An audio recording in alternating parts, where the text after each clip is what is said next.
8 de la mañana con 22 minutos, 8 con 22. José María, esta semana, además de conocer la triste noticia de la partida, la muerte de Gabriel García Márquez, ese mismo día, más temprano, conocíamos también de la partida, de la muerte de otro artista en otro ámbito, el musical, el Cheo Feliciano. La información completa señalaba que él había salido de noche, se había ido a un casino, pese a que su esposa le había pedido que no lo hiciera, porque al día siguiente tenían ellos compromisos con sus nietos, iban a salir a pasear. El Cheo Feliciano se estrelló luego de haber pasado horas en un casino. Y esta es una situación que ha puesto a muchos a pensar por qué esta decisión es más fuerte que de pronto un compromiso familiar. Por supuesto, todos queremos estar vivos y con nuestros hijos y con nuestros nietos, pero hay adicciones, hay situaciones que lo llevan a uno a situaciones límite y mortales como esta. Para conversar sobre estas adicciones, estos compromisos lúdicos que nos terminan absorbiendo en demasía, está con nosotros el señor Walter Dávila, el psicólogo, quien nos acompaña esta mañana. Buenos días, bienvenido. Sí, bienvenido a todos ustedes y gracias por la invitación. ¿Qué tan fuerte es una adicción de este tipo? ¿Se puede controlar? Porque de pronto uno dice, bueno, la adicción a las drogas es algo que no se puede controlar porque ya implica una cuestión física, ¿no? Pero el juego no, se supone que no es una sustancia que entra, pero ¿cómo es que nos domina? Claro, cuando ya hablamos de adicción, tenemos que hablar de una persona que no tiene capacidad para controlar sus impulsos. Es una persona que está dominada ya por esa forma de actuar y de comportamiento en una situación, por ejemplo, del juego, ¿no? Es una persona que, por ejemplo, ha aprendido de manera sistemática, constante y frecuente este tipo de conductas y que genera este tipo de comportamiento. ¿Existe el gen del juego, doctor? Bueno, desde mi punto de vista no, porque estos son problemas sociales. Social, ahora uno lo aprende en la sociedad. Ve usted, dos hermanos gemelos, hijo del mismo padre y la misma padre, reciben la misma educación, reciben la misma alimentación, etcétera. Uno es ludópata y el otro no.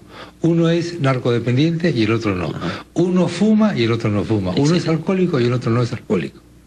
Hay un factor biológico, entonces. Yo pienso que son las predisposiciones sociales y predisposiciones individuales. Lo voy a explicar. Por ejemplo, si yo en mi casa y en la sociedad tiene problemas, por ejemplo, de droga, y yo constantemente veo eso, y puedo entrar también en esa situación. Pero de repente un profesor, un amigo, un compañero, me dio otras expectativas, y yo seguí las expectativas particulares y no de la sociedad. Entonces, seguramente la otra parte, que es mi hermano, que es mi gemelo, sí siguió las expectativas sociales, pero también hay expectativas personales que tienen que ver con un profesor, con una persona que me oriente y yo siga esas expectativas y no logre lo que hace la sociedad, pues, ¿no? Pero supongamos pero generalmente los casos que llaman la atención es que estudian en el mismo colegio, reciben la misma educación, etcétera. Claro, pero no hay dos psiquismos iguales, pues, porque las experiencias son diferentes, cada uno tiene su forma de representar el mundo. El mapa no es el territorio, cada uno tiene experiencias personales que van marcando un mapa en su cerebro y este mapa nos hace ver la realidad. Por ejemplo, mi mamá me educó de una forma, mi papá también, mis amigos, mis compañeros, la escuela, la sociedad. En mi cerebro he ido formando redes neuronales que me van a ver... Usted lo acaba de decir, redes neuronales. Y eso me permite ver la realidad de acuerdo a lo que está dentro. Pero esas redes neuronales tienen una conformación... Tienen neurotransmisores, pero no hay dos redes, con los que nacemos. Excelente, pero no hay dos redes neuronales iguales, porque ese es producto de la interacción social. Porque nosotros nacemos con todas las premisas biológicas para ser seres humanos, pero no determina. Lo que termina en el ser humano es la parte social. ¿Y qué tan fuerte es, digamos, precisamente esa condición de adicción? ¿A qué otras cosas podemos ser adictos? Por ejemplo, el juego es una de ellas. Bueno, adicciones hay bastantes. Hay adicción, por ejemplo, a la droga, al alcohol, ¿no es cierto?, a la cocaína. Hay adicciones, por ejemplo... Y de todas es difícil salir, pero, por ejemplo, a esta del juego, ¿qué tan difícil? Claro, es difícil, ¿por qué? Porque el cerebro, como le decía el amigo Chema, forma redes neuronales y crea una dependencia. Pero así como se formó, ¿se puede deshacer esa red? Sí, pues por un tratamiento, porque el cerebro ya ¿Cuánto demora el tratamiento? Doctor, ¿cuánto demora el tratamiento? Dependiendo, pero yo utilizo mucho la técnica de PNR contra bien bravo. Porque al final Oiga, es bien bravo. Y se supone que uno no termina de salir, ¿no es cierto? A veces sale y después de cierto tiempo vuelve. Sí, la recaída. Hoy día domingo, me levanto a las 6 de la mañana. Soy un ludópata, ¿ok? O soy un alcohólico, o soy lo que sea. Y digo, hoy no voy a la casa de juegos, al casino o a lo que sea. Hacia el mediodía me comienzo a sentir mal. A las 6 de la tarde estoy desesperado. Me agrede el síndrome de abstinencia. Y a las 9 de la noche estoy en la casa de juegos. Sí, pues. Y después viene el sentimiento de culpa. Exactamente. Y siente un alivio tremendo. Claro. ¿Eso cómo se controla? Por eso decía, la persona tiene que pasar por tratamiento, ¿no? Porque no es fácil que él pueda, porque él ya no puede. Por eso le falta control. Él tiene que hacer terapia, ¿por qué? Porque él ha aprendido a experimentar. Mira, las experiencias en la vida se adquieren mediante dos formas, ¿no? Las experiencias son subjetivas. Por ejemplo, yo en mi vida he aprendido cosas que me han permitido dar a la sociedad y que esto se ha grabado en mi cerebro de una imagen y una forma. Todas las experiencias que se graban en el cerebro tienen una imagen, un sonido, una forma. Si cambiamos la forma, si cambiamos el sonido, si cambiamos la experiencia que se ha grabado en el cerebro, también cambia la persona. Por ejemplo, si yo tuve un trauma, por ejemplo, alguien me asaltó, esa figura se pone en mi cerebro de un tamaño, de una forma, con un sonido de los delincuentes, se me grabó ahí. Entonces, esa forma está inconscientemente en mi cerebro. Si yo en terapia le cambio esas modalidades y le cambio esas submodalidades, entonces la persona también cambia. Por eso que existe actualmente, no sé si has leído, lo que es la programación neurolingüística, que trata de ver cómo cambiamos las submodalidades para que la persona pueda cambiar. Claro, pero ¿eso qué implica? Eso implica un tratamiento... Excelente tratamiento, por supuesto. Tremendo. Sí, un tratamiento. ¿Hay resultados de éxito realmente con eso? Bueno, yo tengo pacientes con ludópatas, y le voy a decir con toda sinceridad que sí he tenido resultados positivos. ¿Y los tratamientos son solamente, digamos, terapias, o sea, incluye medicamentos? Mi pregunta ¿es más efectivo un tratamiento con pastillas o otro tipo de terapia? En algunos momentos y por periodos muy cortos, es necesario los antidepresivos y los ansiolíticos. Periodos muy cortos. Cortos, ¿por qué? Porque los ansiolíticos son altamente adictivos. Al final tú te vuelves ya, ¿no? Deja la adicción al juego, pero adicto al medicamento. Claro. Doctor, perdone que le haga el comentario, pero lo que usted dice me parece francamente peligroso. ¿Cómo periodos muy cortos? Una persona depresiva con periodos cortos de... Es que va haciendo la terapia y se va medicando. Porque... Pero eso demora. Estoy hablando en este caso de la ludopatía, ¿no? Cuando una persona, por ejemplo, tiene una adicción a la ludopatía, en ciertas maneras se hace lo que es la parte médica, ¿no? O sea, para la depresión se le receta antidepresivo, por ejemplo, la paroxetina, o el citalopram, o la sertralina, y un ansiolítico, ¿no? Porque el ansiolítico le va a calmar la ansiedad, ¿está bien? Ahora, en ese proceso uno le está haciendo la terapia. ¿Por qué? Porque de mi punto de vista, esa persona que es ludópata en el fondo también tiene problemas emocionales. Y ese producto de esos vacíos emocionales lo puede estar llevando a ese tipo de conducta, ese tipo de comportamiento. Uy, qué debate. Tremendo, qué debate. Entonces, lo que está poniendo así. Porque además usted lo que me está diciendo es que yo soy ludópata porque mi enamorada me abandonó. Uno se escapa. No solo, las personas cuando tienen vacíos vacío. Y cuando una afición se convierte en una adicción, porque digamos no, pero a mí me gusta tal cosa, pero yo lo tengo controlado. Claro. Eso puede ser una afición. Eso es lo que dice todo. Soy aficionado. Sí, ese es el mecanismo de defensa. Ese es el mecanismo de defensa. Lo dejo cuando quiero. ¿Existe eso o no existe eso? Lo dejo cuando quiero. Pero eso lo dice en teoría. Pero cuando lo tengo bajo control. Claro, esa es la justificación. Solamente 50 solcitos, no más. Tú sabes que el ludópata utiliza dos mecanismos de defensa, que es la negación, el no aceptar que está mal. Claro, por supuesto. ¿No? Y la otra, la justificación, que dice, no, yo cuando quiero juego, cuando no. Es como el alcohólico, es como... Pero tú dices, no, yo en cualquier momento dejo de tomar. ¿Cuánto tomas? Poquísimo. 3 whiskies al día nada más. Tremendo alcohólico. Claro, lógico. Otro dice, no, 3 whiskies el fin de semana. Todos los fines de semana así. Tremendazo alcoholicazo. Tremendo. Pero imagínate, Chema, que esa persona sigue tomando aceptara... Hay un alcohólico y alcoholicazo. Esa persona tiene una necesidad física de tomar. Claro, porque hay dependencia física y psicológica. Hay dos dependencias. Y el ludópata se siente físicamente mal si no juega, doctor. Claro, si no se tira la plata del hipódromo. Sí es cierto, sí es cierto. Inclusive las últimas investigaciones que se han realizado se sostiene que las personas que tienen ludopatía tienen baja serotonina, ¿no? Que la serotonina... Sí, y por eso mi pastillita, pues, doctor, le ruego, pero no por corto tiempo. Démelo de por vida, la serotonina me puedo suicidar, oiga. La serotonina... Pero termina siendo adicto a la pastilla. Claro. Sí, prefiero ser adicto a la pastilla antes que suicidarme. La serotonina se puede generar de otra manera también, no necesariamente con pastillas. Por ejemplo, el hacer constantemente ejercicio genera endorfinas. No, pues, doctor, no me diga eso, pues.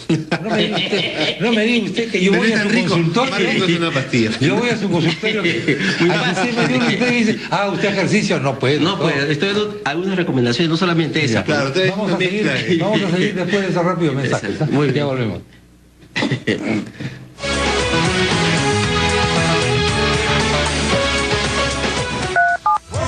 Señoras y señores, esto ha empezado a partir de la noticia sobre cómo muere Cheo Feliciano. Dícese que él se va a una casa de juegos y probablemente tendría una suerte de ludopatía, pero el caso nos sirve como ejemplo para conversar con el psicólogo doctor Walter Dávila.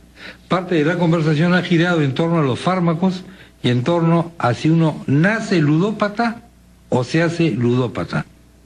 Yo casi estoy defendiendo la posición de que uno nace ludópata como nace obesópata. Hay predisposiciones. Eso es importante, es otra cosa.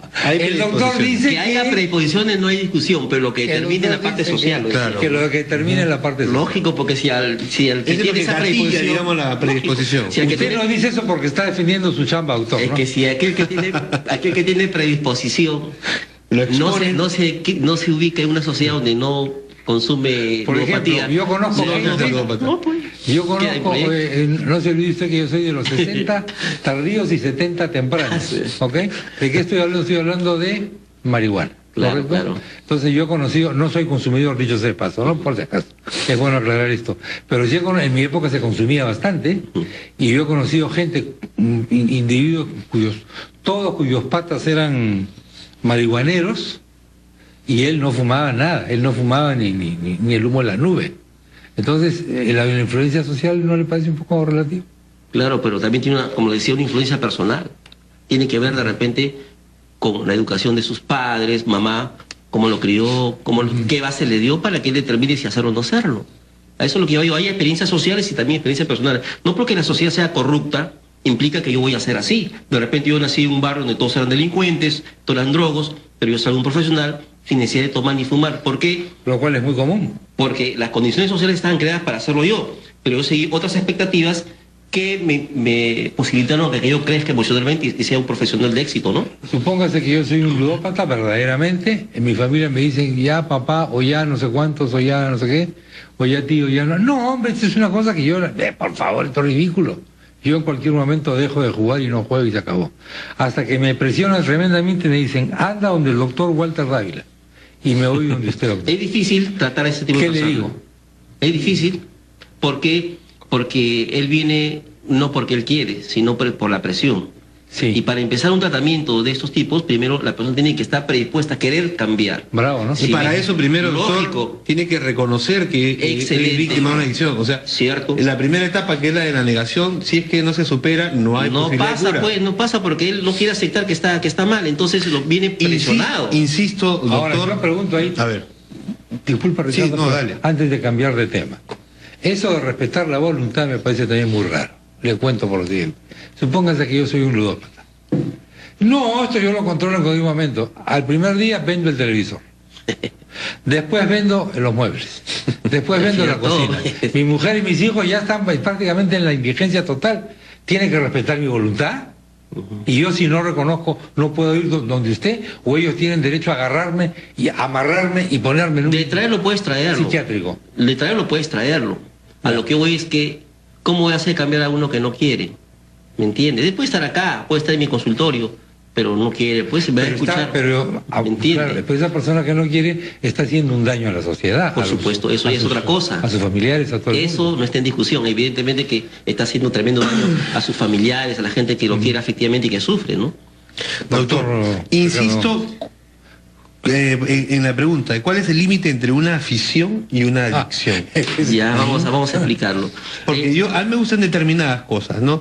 Hasta las comidas de pronto, ¿no? Hombre, la comida es importantísima. Pero cuando uno se vuelve adicto, cuando eso se configura ya una enfermedad, un cuadro patológico. Por ejemplo, si yo voy a trabajar y me dice vamos al Tragamonedas, y voy al servicio, y yo no tengo esa posibilidad de ir a mi trabajo porque me interesa, jerárquicamente es importante trabajar, y me voy a jugar, entonces ya estoy hablando de una adicción, porque no tengo esa capacidad. No lo puedes controlar. No, pues, si no tengo la capacidad de ver qué es más importante para mí. El ludópata se deja llevar por sus impulsos y... Pero digamos, el juego es una situación como que clara y extrema. El trabajo, hay otras situaciones, claro, si afecta el trabajo, digamos, ya estás perdido. La cosa es brava. Ya claro, estamos de adicción, pues sujeto, y además está pensando, está en el trabajo, está en su... Ya, pongamos que fue su trabajo. Está trabajando, pero está con imágenes, pensando en otra moneda. ¿Pero qué otro tipo, por ejemplo, de adicciones como la ludopatía existen? Para no hablar ya de las más comunes, que son el alcoholismo y la drogadicción, ¿no? También está pues lo que es está constantemente en el cine, ¿no? El cine también puede ser una adicción. Si todos los días vas al cine también es una adicción. Es que todo lo que es constante, frecuente, todo lo que es frecuente... Eso le iba a preguntar yo, por ejemplo, hay gente aficionada a la música, entonces todo su dinero lo invierte en la música. La adicción, porque los extremos... Discos. Ya. Es que el adicto... Puede ser eso también, entonces una adicción. Todo lo que sea extremo, ya, constante, repetitivo, es una adicción. Ahora, la pregunta es, ¿qué es extremo? Pues te lo pregunto por lo siguiente. La publicidad dice, tomar en exceso es dañino. ¿Qué cosa es el exceso? Claro, o sea, para uno es poco, para otros es mucho. Si yo me meto una copa de pisco, para mí puede ser un exceso, pero para otros puede ser...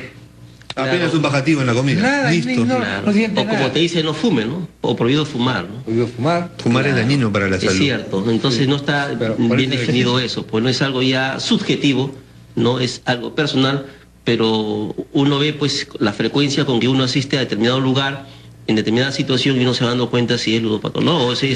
Pero hay elementos, digamos, que son o se supone que son claramente nocivos, ¿no? Por ejemplo, las drogas que no están permitidas, ¿no? Hay algunas que dicen que sí, como son el cigarro y el alcohol, digamos, son drogas socialmente permitidas en Occidente, pero hay otras que no. Por ejemplo, la cocaína, la marihuana, por ejemplo, y dicen no, porque eso es exponerte ya directamente a un riesgo mayor. ¿Qué le parece lo que ha pasado en Uruguay, donde la legislación ahora permite... Uruguay y otros países, en Estados Unidos hay algunos estados americanos. Claro, carísimo. En esos estados es caro, pero en Uruguay va a estar barato. Me parece que la intención es diferente ahí, ¿no? Lo que están buscando ese país es diferente. Ellos quieren seguramente erradicar el narcotráfico. Claro, la delincuencia que va asociada a todos los prohibiciones violentas que tiene eso. No es tanto el que ya no seas adicto, ¿no? Sino de que erradicar a los narcotraficantes. Claro, la red criminal que surge en torno a un producto prohibido. Pues. Como pasó ya esos años. Con el alcohol, en Estados Unidos, ese tipo de cosas, ¿no? Ahora, ¿eso fomenta el consumo o no fomenta el consumo? ¿Cuál? Que esté abierto. Digamos. Abolir la... Que sea de libre venta, digamos. Exactamente. Va a ser igual, ¿no? Claro, porque uno dice, no, pero lo prohibido jala más. No, va a ser igual porque la gente adicta siempre va a tener que consumir. Claro. Ahora más bien ya no escondido, sino abiertamente. Abiertamente. El otro día le hizo un periodista indio, si no me equivoco, una entrevista al presidente Mujica, y comenzó la entrevista prendiendo su troncho, pues. Pero el presidente Mujica le dijo, ¿pero por qué fumas? No, es que esto me libera.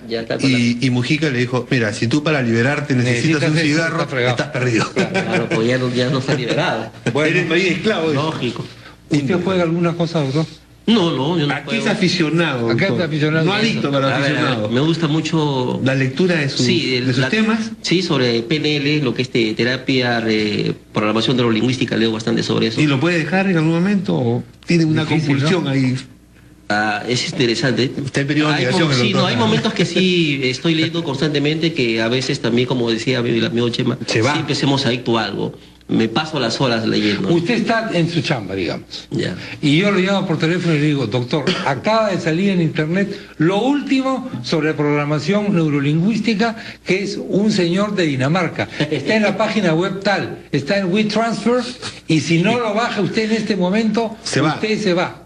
¿Qué hace usted? ¿Sigue trabajando como un ser común y corriente o deja su chamba y se va? Sigo trabajando. Ciertamente con un poquito de inquietud para allá verlo. Es la verdad. Una angustia tremenda. Sí, no, tampoco angustia. Oiga, yo estaría con una angustia tremenda. El doctor está en periodo de negación, Chema. Es que estoy aceptando que sí estaría un poco inquieto, es la verdad. Pero no logro pues dejar mi trabajo por ir a ver ya el producto, ¿no? O sea, sí me doy mi tiempo y después lo voy a ver.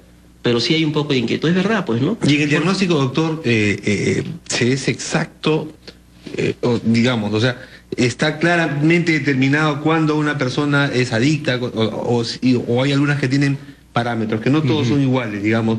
Lo que para uno es una afición marcada, para otro ya es una adicción. No, sí hay algo bien marcado, como es la tolerancia, por ejemplo, ¿no? Las personas que son adictas, si por primera vez fueron al tragamonedas o al juego, y eso le dio una emoción determinada. Maravilloso. Entonces, constantemente va yendo y va apostando más. Ya. ¿No? ¿Por qué? Porque esa es tolerante. Ya lo que le brindaba Pero placer, chiquito ya de no, a poco ya. se La va emoción, haciendo, esa es el fútbol. se va haciendo de es el grande, fútbol. ¿no?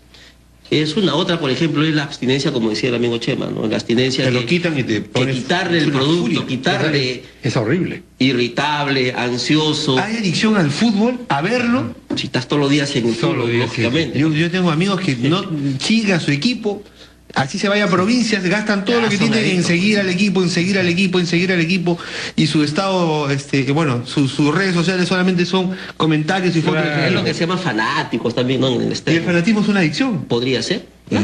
Podría ser, ¿por qué no? Muy bien, doctor Qué interesante. Walter Dávila, gracias por haber estado en el programa. Sí, para mí ha sido un placer, gracias Muy por la buenos invitación y un ratito para hacer... Yo estoy en mi consultorio en Girón Independencia 211, altura cuadra 5 de la Brasil, espalda del Hospital de Niños. ¿Y algún Estamos todos los teléfono? días atendiendo. Teléfono 650-0684. Excelente. Gracias. Muchas gracias, doctor.